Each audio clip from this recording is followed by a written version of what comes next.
Oke, bismillahirrahmanirrahim. Assalamualaikum warahmatullahi wabarakatuh, Akang. Waalaikumsalam. Kan harus salam dulu gitu ya, harus salam dulu gitu. Nah, Akang, sebelum kita langsung ngobrol-ngobrol gitu ya, Akang, Iya, sebagaimana pepatah mengatakan kalau kita belum kenal itu maka kita harus betul, ta'aruf gitu ya Kang. Jadi izin memperkenalkan diri terlebih dahulu gitu. Saya Leni Nur Hirzatul Rabani, boleh dipanggil Leni aja. iya. Mahasiswa Ilmu Pendidikan Agama Islam angkatan 2024. Hmm. Adiknya Akang mungkin ya. Adik di mana coba ya? Adik Gitu. ini adik Tere mungkin ya. Iya, boleh, boleh, boleh. Baik, boleh mungkin dari Akang terlebih juga. Perkenalkan, nama saya Aji Jayusman, dulu IPAI angkatan 2016. Masya Allah. Berarti Akang 2016 itu masuknya ya? Ya, masuknya. Masuknya 2016. Oke, Masya Allah ya. Ini teh AA ya teman-teman. AA ya. Oke, Akang, seperti yang kita ketahui gitu ya, tujuan kita ke sini pun memang untuk membicarakan, untuk berbincang-bincang mengenai industri yang kini sedang Akang jalani gitu, sedang Akang jalankan gitu. Boleh mungkin diperkenalkan terlebih dahulu terkait industrinya gitu, industri apa namanya dan apa gitu, industri ini teh menjalankan apa seperti itu. Untuk perusahaan mungkin kalau dulu, karena disclaimer dulu gitu, saya tuh melanjutkan usaha orang tua gitu. Orang tua, ya bapak terutama gitu, yang merintis mungkin dulu namanya itu Dua Saudara. Tapi ketika saya mau bikin administrasi yang eh, beres gitu, ternyata sekarang itu tidak bisa dua suku kata. Makanya saya tambahkan di depannya itu Republik. Jadi Republik Dua Saudara gitu. Bukan Republik Cinta. Kita dari dulu itu bergelut di bidang bahan baku gitu. Sebetulnya kalau dari dasarnya bapak saya itu dulu tukang baso, dorong baso gerobak lah gitu.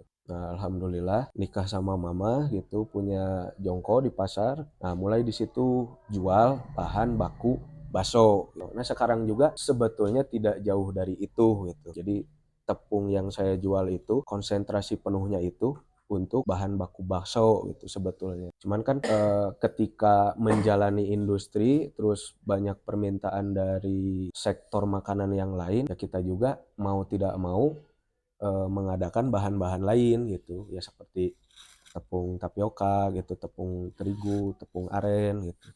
Pun dengan bumbu-bumbu serta rempah-rempah yang biasanya dipakai untuk melengkapi eh, sektor makanan industri. Masya Allah luar biasa gitu ya. Nah berarti kalau misalkan Akang teh berarti melanjutkan gitu ya. Berarti Ya, kalau tahun pewaris lah. ya Masya Allah. Kalau sekarang yang lagi ramai itu kan Pewaris. pewaris. Nah eh, kira-kira berarti kan udah lama gitu ya Kang. Nah itu Udah lama. kira-kira tahun berdiri tepatnya itu sekitar tahun berapa Kang? Kalau di setelah diperbaharui gitu, karena ini mungkin dasarnya begini. Dulu tuh saya masuk gitu ke perusahaan, cuma kan saya teh bingung gitu. Naonnya nu kudu dikerjakan gitu ya. Sementara kalau saya melihat ada pembaharuan dari konsep, itu kan masih ada istilahnya, bukan saya yang memegang gitu ya. Masih tanggung jawab Bapak gitu dulu. Makanya yang saya lakukan itu menertibkan administrasi-administrasinya gitu. Yang mungkin ya sedikit menjadi perdebatan lah kalau administrasi itu. Nah, makanya waktu 2021 itu ya kita bentuk perusahaan gitu. Kalau berdiri ya mah udah lama, bahkan sama umur saya aja kayaknya lamaan perusahaan. Nah, berarti luar biasa sekali ya gitu teman-teman, kayak dari Kang Aji ini tuh bisa istilahnya mah karena kan tidak jarang juga gitu ketika anak itu mengambil langkah yang berbeda, bukan salah tapi kayak istilahnya mah untuk zaman saat ini biasanya enggak aku mah mau merintis sendiri gitu karena merasa gimana gitu, tapi Kang Aji ini berpikir berbeda gitu terus mencoba memperbaharui sampai akhirnya bertahan sampai saat ini gitu. Itu luar biasa sekali, boleh kita beri apresiasinya gitu. Nah, Kang, kan berarti intinya PT Republik Dua Saudara ini eh, mengelola bahan baku lah istilahnya Ya, gitu, berjalan di bahan baku gitu. Nah, seiring berkembangnya zaman, ada nggak sih Kang kayak tantangan-tantangan yang istilahnya mah jadi tantangan yang sangat sulit gitu untuk perusahaan ini terus berjalan dan bisa bersaing di dunia perusahaan atau industri yang mungkin sekarang istilahnya mah kan banyak industri-industri yang lebih ya, besar, pabrikan lah istilahnya gitu. Kayak bagaimana sih Kang gitu taktis atau strategi-strategi Akang menjalani itu gitu? ya. Kalau untuk tantangan sebenarnya sangat banyak sekali gitu. Salah satu di antaranya mungkin yang ketika saya terjun di sini itu bertemu dengan orang-orang tua gitu semua gitu. Hampir bisa dikatakan nggak ada gitu yang ya sebaya lah gitu ngobrol teh gitu. Rata-rata orang tua yang pemikirannya juga sangat-sangat konvensional gitu. Terus kalau kita ngomongin produk gitu, sebenarnya kita sangat tidak khawatir gitu kalau kalau bergerak di industri bahan baku itu karena matriks kebutuhan di kita bicara aja Kabupaten Bandung gitu ya. Kabupaten Bandung atau Bandung Raya lah gitu. Itu sangat besar sekali. Mungkin indikator yang bisa kalian lihat secara sederhana itu ngapain orang Jakarta jauh-jauh ke Bandung, mereka cuman ikut makan istilahnya gitu. Dan teman-teman mungkin bisa melihat banyak sekali di Bandung itu jalan-jalan yang dipakai untuk kuliner gitu. Di situ aja udah kelihatan gitu kalau ya pasar pasar kita itu sangat sangat luas sekali gitu. Ditambah daya kreativitas orang-orang Bandung itu terhadap makanan itu sangat tinggi. Kalian tahu seblak? Sangat tahu, Kang. Sangat tahu itu. Seblak itu kalau kalau boleh jujur itu dulunya, ini kalau saya berbicara industri ya, dulunya itu kerupuk-kerupuk yang istilahnya udah nggak bisa dijual gitu. Bahasa kitanya mungkin reject lah gitu. Tapi yang masih bisa dimakan gitu, yang masih bisa dimakan. Istilah nama anu parotong gitu. Anu kalau digoreng dia tidak berkembang maksimal gitu. Nah, makanya orang-orang Bandung itu bisa menciptakan makanan baru dari barang yang mungkin orang lain lihat itu tidak berpotensi gitu. Itu satu seblak. Yang kedua, teman-teman pernah beli apa namanya teh cilung gitu. Pernah banget. Ada tepung ini, tepung bawang, Oh, iya iya, tepung bawangnya gitu. Nah, yang buat itu kalau menggoreng. bahasa saya itu tepung panir namanya. Itu dulu barang yang tidak terpakai. Isunya itu jadi pabrik-pabrik di Semarang mereka itu kan bikin Indomie tuh. Dia pakai bumbu gitu kan. Ada bawang gorengnya tuh. Nah, bawang goreng yang terseleksi untuk menjadi produk Indomie kan itu pabrik gede gitu. Sangat banyak sekali gitu rejectnya teh. Mereka buang ke Cirebon gitu. Ketemu sama orang Bandung. Dibawalah ke dia gitu ke Bandung. Cenah geningan dijual teh laku gitu. Karena enak gitu kan. Dulu ya bayangin aja gitu. Bawang pecahan bawang dari Indomie itu jadi istilahnya bumbu di makanan-makanan jalan gitu. Sangat mewah sekali dulunya. Tentu makin ke sini ya makin berevolusi gitu karena oh ini ternyata ada kebutuhannya gitu. Terus gimana caranya biar bisa lebih murah gitu. Gimana caranya biar bisa kita produksi sendiri gitu. Nah, tepung yang sekarang yang mungkin pernah kalian makan itu udah beda sama yang dulunya awalnya bisa jadi seperti itu gitu. Itu kreatifnya orang Bandung. Terus mengenai tantangan lagi gitu. Saya itu kan mungkin kalian juga merasakan lah. Anak muda gitu. Terus terjun ke bisnis. Ya seenggaknya pengen pengen bisnis yang keren lah gitu. Seenggaknya ya. Itu buat diri pribadi. Tapi ketika saya menyelami gitu, ternyata ya namanya bisnis gitu. Itu tentang profit gitu. Tentang profit. Gimana kita caranya menghasilkan uang tentu. Ya ini kalau dalam sudut pandang benar-benar bisnis gitu ya. Kalau dalam sudut pandang agama tentu lain lagi ceritanya ya. Ketika sudah menghasilkan uang gitu. Nah, karena saya itu anak IPAI dulunya gitu. Jadi segala bentuk pemikiran itu selalu ada yang apa namanya? Membatasi gitu. Ya saya sadari bahwa berwirausaha, berbisnis itu ya tentang kita tolong menolong gitu terhadap orang lain. Orang lain butuh apa gitu, kita butuh apa, kita punya apa, mereka punya apa, ya istilahnya bertukar gitu. Mereka punya masalah, istilahnya saya punya solusi gitu. Saya juga punya masalah gitu. Orang lain punya solusi gitu. Ya tentang tolong menolong itulah. Itu terkait tantangan yang langsung dihadapin gitu terhadap diri saya. Langsung dirasakan gitu ya. Langsung dirasakan. Luar biasa. Eh, Tentu gitu ya teman-teman, dengan industri yang menurut saya pribadi industri yang cukup besar dan kompleks gitu pastinya gitu, banyak lagi mungkin tantangan-tantangan lain yang sempat gitu dialami gitu, tapi mungkin itu tadi dua ya teman-teman yang langsung dirasakan oleh Kang Aji.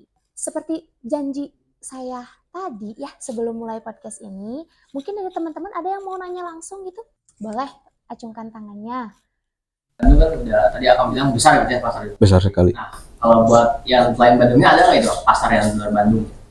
Atau mungkin udah ada ataupun ada keinginan gitu mencari pasar di luar. Nah, kalau pasar di luar Bandung sih sekitar Jawa Barat aja gitu. Gak ada yang keluar pulau gitu, nggak ada yang lintas provinsi gitu. Karena terkait komoditas itu yang salah satu yang paling berpengaruh itu terkait lokasi gitu, lokasi. Karena kan ketika barang itu berpindah, dia bertambah nilainya gitu. Karena ada usaha untuk memindahkan barang.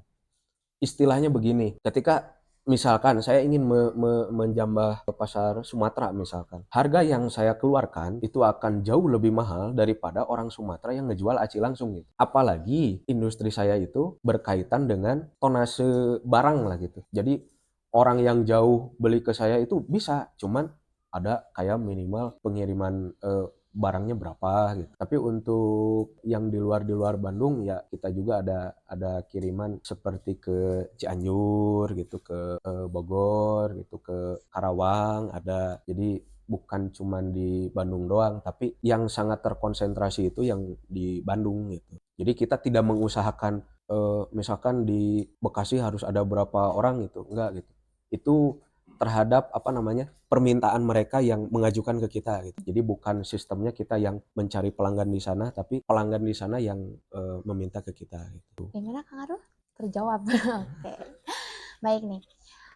Berbicara tentang pemasaran nih Kang. Nah, biasanya ini juga jadi struggle tersendiri buat para wirausahawan muda yang baru merintis bisnisnya. Karena kadang kita udah punya nih barang atau mungkin kita udah punya idenya, kita juga udah bisa eksekusi, modalnya ada dan sebagainya, tapi kita bingung nih ngejualnya kayak gimana. Nah, kalau misalkan di usaha atau perusahaan Kang Aji ini sendiri, strategi pemasarannya itu seperti apa Kang? Iya, kalau ini terkait strategi pemasaran masih konvensional sih.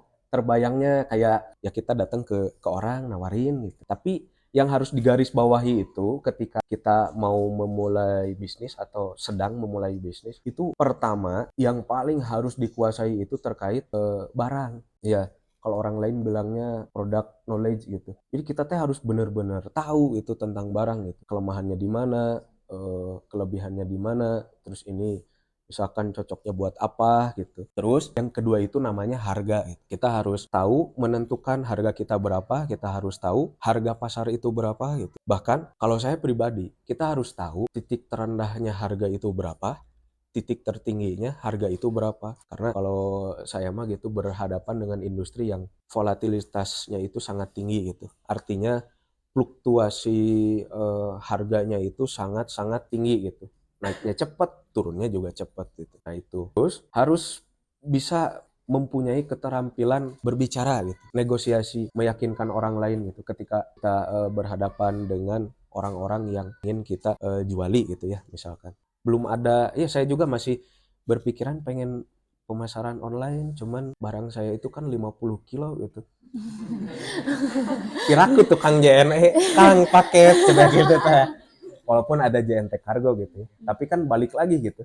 Ada kos yang harus dipertimbangkan, bukan maksudnya saya tidak mau keluar uang gitu, tapi pelanggan yang ingin beli nanti ke saya itu ketika berhadapan dengan 50 kilo, ongkos kirimnya sabaraha gitu Pak. Jadi saya juga masih mengakali di situ apakah mungkin jualan per kilo, tapi kalau jualan per kilo, karena kan Kalau ngomongin pasar online mah kita pengen menjangkau sejauh-jauhnya gitu ya. Tapi kalau bahan baku gitu kita jualan per kilo kayaknya masih di sini-sini aja gitu yang belinya. Karena di sana juga pasti ada aci gitu. Betul Itu betul sih nih. kalau pemasaran online. Jadi ya kita mah fokusnya ke penyuplaian industri sih. Jadi datang ke produksi apa gitu, kita tawarin. Kalau kita udah tahu barang kita kualitasnya kayak gimana, mah saya juga sering ngomong gitu. Pek taya aci, pakai jen produk, lamun terjadi misalkan tukang kerupuk gitu. Lamun terjadi kerupuk, sok tong dibayar gitu. Saya sepede itu ya karena tahu itu barangnya kayak gimana gitu. Terus kalau kualitasnya bagus, mereka juga nggak akan banyak komplain masalah harga karena ya istilahnya lebih baik mahal sedikit daripada tapi bagus gitu ya produksinya daripada kita masih mencari barang-barang yang lain pengen yang murah tapi kualitas produksi dia belum terjamin gitu. Itu sih. Baik, baik. Masya Allah, luar biasa gitu ya. Berarti sekarang kita sudah menjurus nih Kang ke langsung produknya. Berarti aci itu tepung tapioka kan Kang? Bilih Paliron gitu ya. Betul gak? Aci itu tepung tapioka. Nah gitu. Nah, seperti kalau setahu saya gitu Kang, tepung tapioka tuh dari sagu ya? Beda lagi. Dari Nggak apa? tahu. Dari dari apa?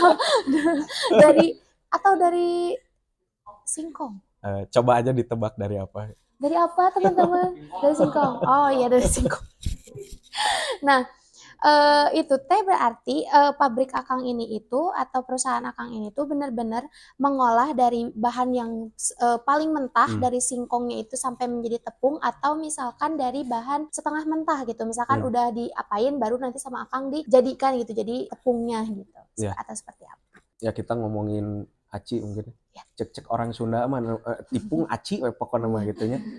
Sebenarnya gitu, kalau saya melihat itu saya melihat aci itu adalah sebuah proses gitu. Aci atau tepung itu ya sama gitu, beda bahasa doang. Kalau aci mah bahasa Sunda, meureun tepung mah bahasa Indonesia. Itu sebuah proses gitu, proses pengekstrakan itu yang pertama antara kalau misalkan di tumbuhan itu kan dia mengandung dua bagian. Ada yang disebut dengan serat, terus yang kedua ada yang disebut dengan pati atau inti dari umbi atau buah tersebut gitu. Biasanya kalau di buah-buahan itu gula biasanya. Nah, pemisahan antara dua itu bisa juga disebut sebagai proses pengawetan karena zaman dulu belum kenal istilahnya pengawet gitu ya. Makanya kumaha cenah cara ngawetkeun? Oh ternyata dikeringkan gitu, dihilangkan airnya ya. Nah, Aci juga bergeraknya ke sana ya, pemisahan dan pengawetan. Dari apa? Yang pertama ada yang dari umbi, tadi kalau singkong. Terus yang kedua ada yang dari buah gitu, kayak jagung dan eh, barang-barang yang lain.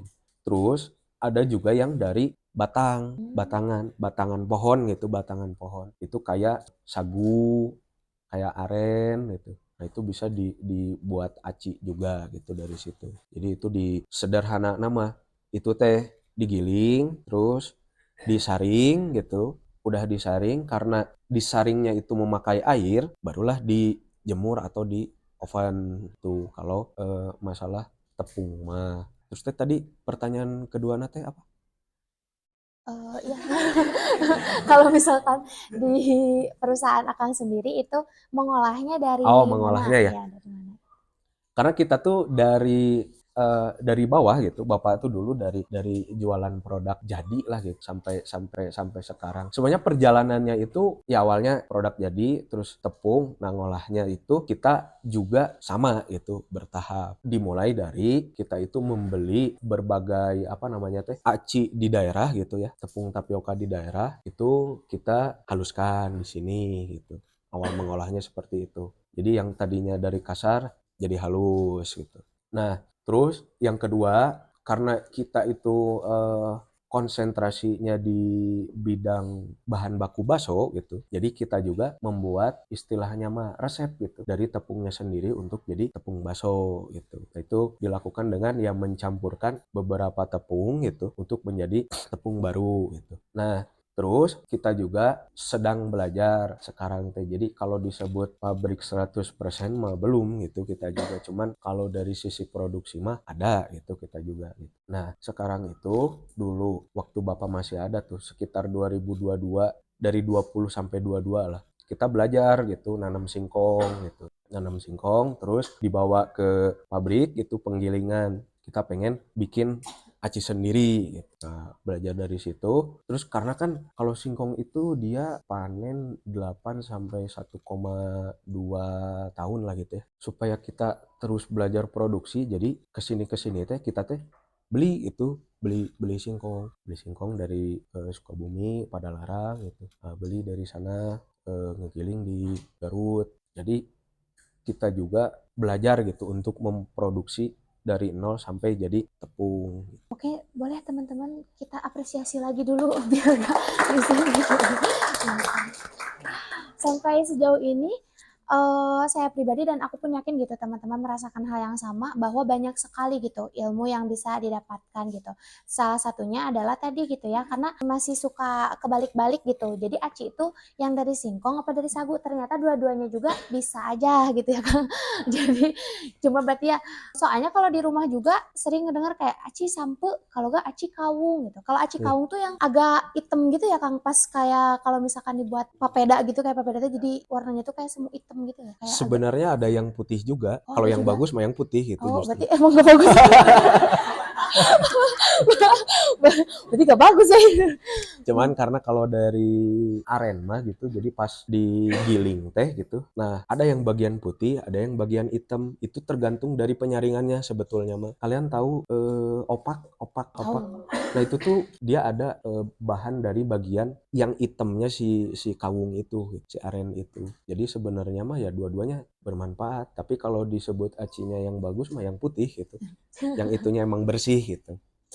berarti tuh jadi ilmu baru lagi ya jadi pulang dari sini aku bisa bilang ke mama ma itu acinya jelek itu acinya jelek lain kali beli aci kawung yang putih Iya, maksudnya jelek secara warna gitu ya. Secara warna gitu. Karena kan pas ditinggal itu gunek gitu kan. Gunek. Tapi baik kalau misalkan dijadiin apa kan kayak dibikin cendol gitu, dibikin dawet, itu mah kan pakai pewarna itu jadi hijau gitu. Ya selama dia si arennya atau kawungnya menyerap air dengan sangat tinggi mah ya bisa dikategorikan bagus gitu arennya teh. Walaupun warnanya hitam gitu. jadi masih tergantung kondisi juga ya Betul. baik kalau gitu nih dari teman-teman ada lagi yang menanya oh itu Teh Hilmi sudah siap-siap mangga Teh Hilmi Ya, pengen nanya aja gitu kalau bedanya tepung yang dari singkong sama dari sagu gitu. Kalau dimasak tuh seperti Beda rasa.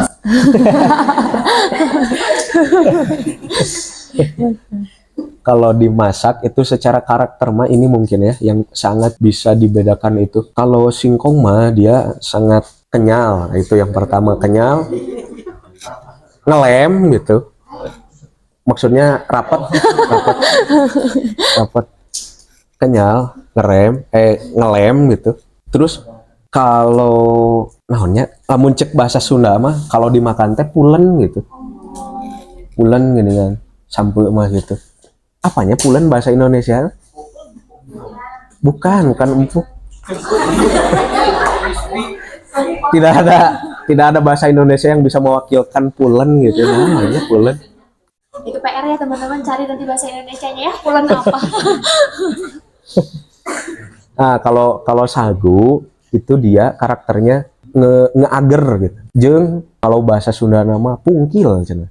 Pungkil teh apa bahasa Indonesia ya? dua pulen pungkil Jadi kalau di tekstur bakso tuh dia apa namanya teh padat lah gitu si bakso teh. Jadi teu hipu-hipu teuing. Siga ngagegel daging we gitu, ngagegel bakso teh. Itu kalau di bakso mah tuh. bagaimana Teh Hilmi sudah siap mencoba berbagai macam jenis aci untuk menentukan apakah ini dari aci sampo atau aci kawung nah Kang setelah kita berbicara terkait peraci-acian ini, kita tarik lagi mundur nih. Tadi aku sempat kepikiran gitu. Tadi kan Akang sempat menyinggung terkait bagaimana Akang memulai masuk terjun ke usaha ini teh kan ya istilahnya mah karena akang mahasiswa IPA gitu kan, yang dimana memang ya secara gak langsung pemikiran atau arah langkahnya teh agak dibatasi dan beda lah gitu karena kan ada IPA-IPA-nya teh gitu. Nah, berbicara tentang prinsip dan nilai-nilai ini, adakah gitu prinsip dan nilai-nilai yang memang sejari akang terjun ke dunia ini, ke dunia bisnis ini sampai hari ini selalu akang junjung tinggi gitu. Prinsip dan nilai seperti apa? Lebih ke ini sih, lebih ke tahan banting gitu, pantang menyerah, tidak stres, selalu bahagia gitu. Karena pas saya menjalani itu, pertama menjalani itu kan dihadapkan dengan dua pilihan yang berat gitu, antara saya mau apa namanya teh berkarya sebagai saya sendiri gitu ya, dengan pilihan saya pada waktu itu, minat lah, lebih ke minat saya waktu itu. Terus yang kedua, atau saya pulang gitu ke rumah bantu keluarga, karena dulu kondisinya bapak tuh udah mulai sakit lah gitu, dan ya saya kepikiran buat kayaknya lebih urgent buat di rumah gitu pada waktu itu, sehingga ya saya mengenyampingkan apa yang dulu mungkin jadi minat saya gitu untuk terjun di sini. Nah, ternyata ketika di rumah itu saya masih agak gabut gitu, karena belum, istilahnya mah belum dikasih kewajiban resmi lah gitu sama orang tua dulu tuh. Jadi ya yang saya lakukan tadi gitu, administrasi apa gitu yang bisa dilakukan.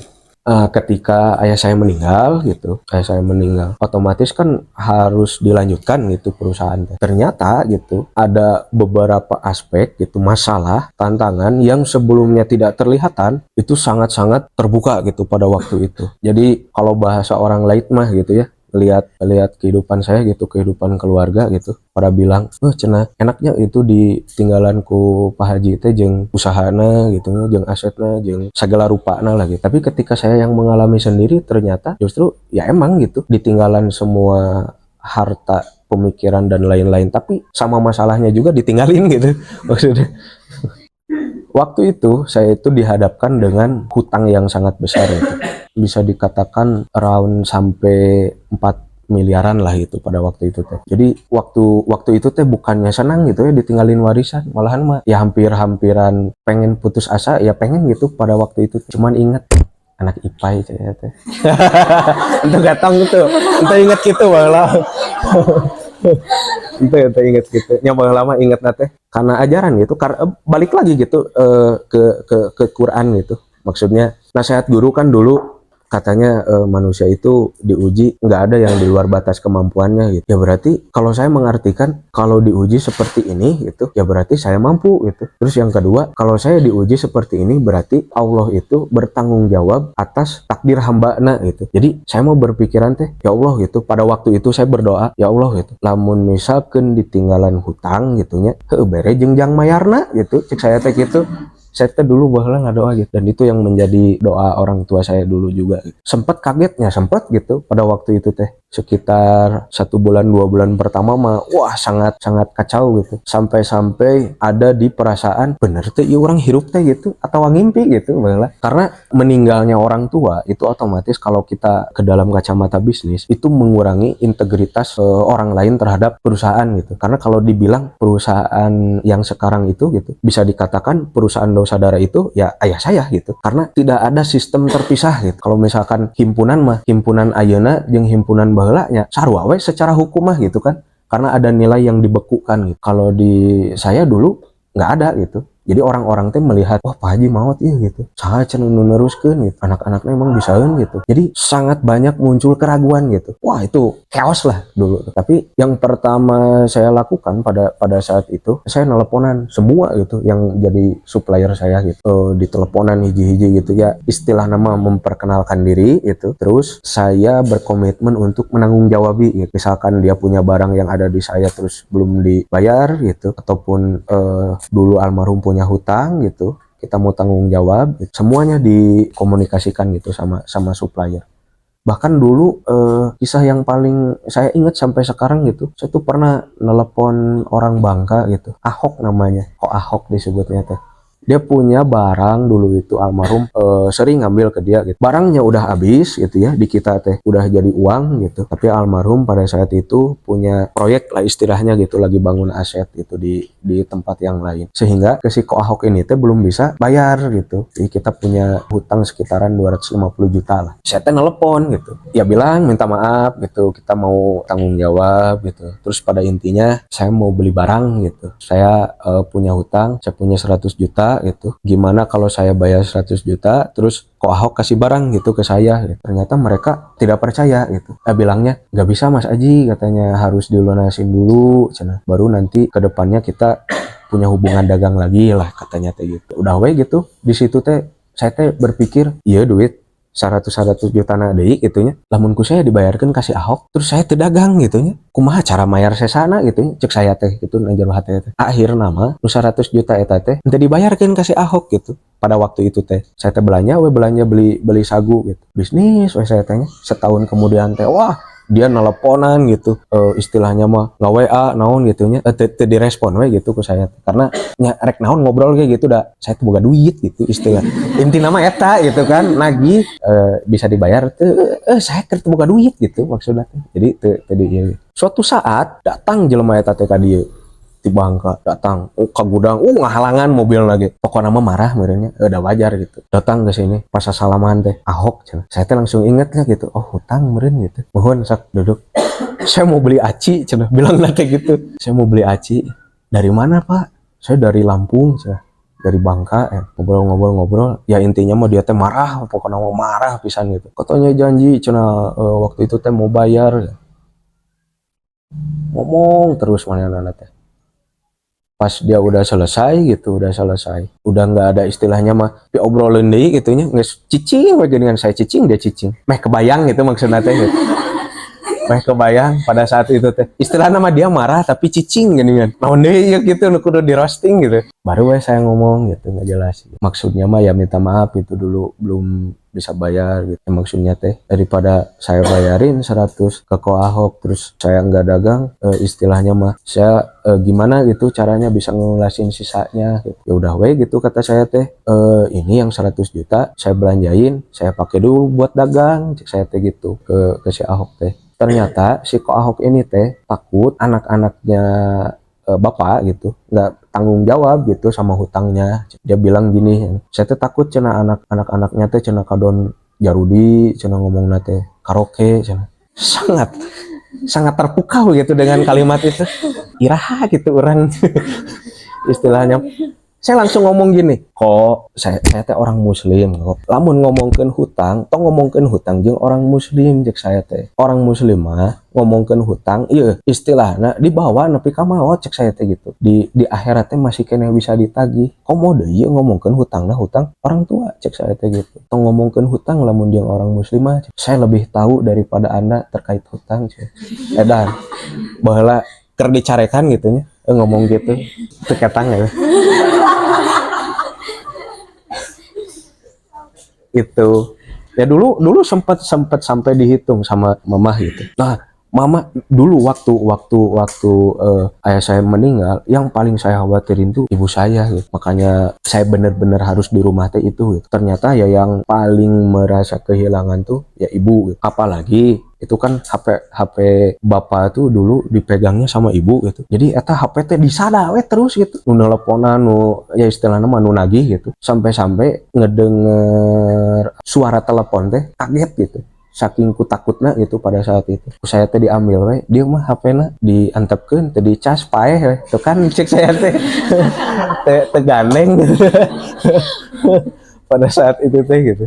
Nah, pernah gitu saya juga ngitung gitu ini estimasi segini teh bisa lunas berapa tahun gitu dihitung dengan segala potensi. Oh iya mah bisa lunas 3 atau sampai 4 tahun gitu dulu teh dikereuh we gitunya. Sampai sekarang ya alhamdulillah gitu sudah berkurang setengahnya bahkan lebih gitu, walaupun saya juga sekarang teh masih punya hutang gitu. Walaupun gitu, dulu ditinggalan hutang teh gitu ku almarhum bapak teh berikut jeung asetna.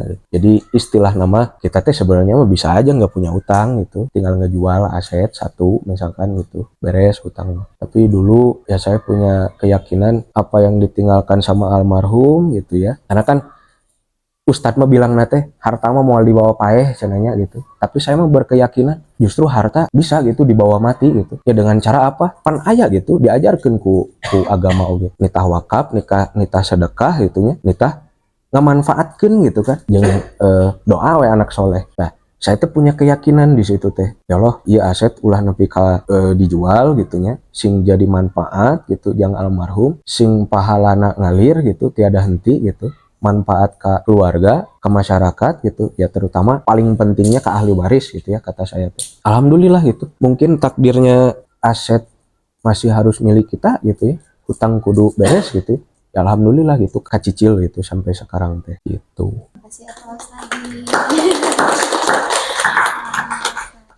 Jadi pada intinya teman-teman, nilai dan prinsip-prinsip yang memang perlu kita pegang, terutama mungkin karena kita sebagai seorang muslim gitu ya di sini, semuanya kan ya muslim. Semuanya adalah ya prinsip dan nilai-nilai keislaman itu sendiri gitu. Jadi Terutama di himpunan tuh, maaf saya potong, terutama di himpunan tuh, karena saya dulu apa namanya teh ketua himpunan gitu, sering mendapatkan masalah gitu.